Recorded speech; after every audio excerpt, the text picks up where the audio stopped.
You are performing this repair at your own risk. We cannot be held responsible for any injuries or damage done to your device. For this repair, you'll need a case opener tool, a small Phillips screwdriver, a small flathead screwdriver, and of course your replacement battery. So we'll set everything aside except for our small flathead screwdriver. And we're going to use this to remove a plastic piece that's covering two screws near the sync port. So we're going to insert our flathead in between the plastic piece on the inside, being careful not to damage the sync port.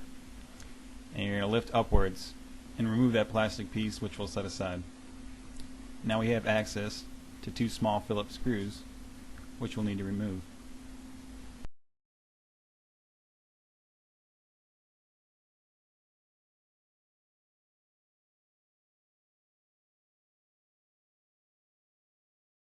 Now we'll need our case opener tool, and we'll begin prying along the bottom, and you should start to see the back case come away from the front.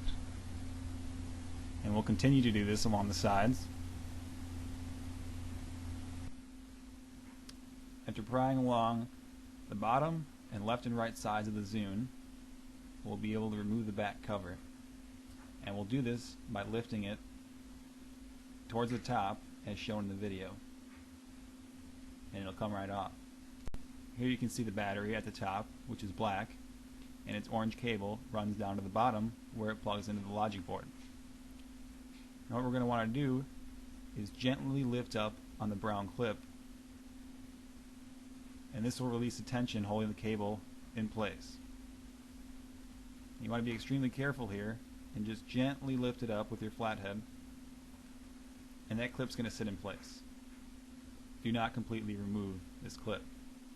Now the tension's released, we can just lift up on the cable and it'll come right out. So now all that's left to do is to remove our old battery, insert our new one, and plug it back into the port. Now we'll take our replacement battery, insert it in the battery cage, and I'll zoom in here to show you how we'll put that cable back into the port. It's pretty straightforward. We'll just insert the cable as shown here, and then we're going to push down gently on the brown clip, and that'll secure the cable in place. Before putting our back cover on, to make sure we didn't get a defective battery or do something wrong, we'll power on the Zune. We'll take the hold off, press the pause play button, and you can see the Zune is booting. And once we've confirmed that everything is working properly in our Zune, we're ready to put the back cover on, and it's going to go on the opposite of how it came off. Make sure the hold switch on the back cover matches the hold switch on the device. And we'll put it in the upward direction and insert those top clips and bring it down as shown in the video.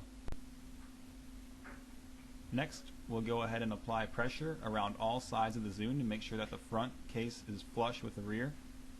We can insert our two Phillips screws, and finally put the plastic screw cover back in place.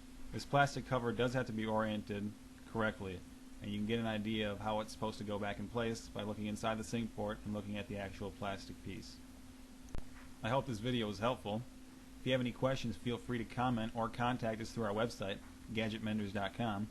We offer a full line of parts and services for all models of iPods, iPhones, iPads, and Zunes.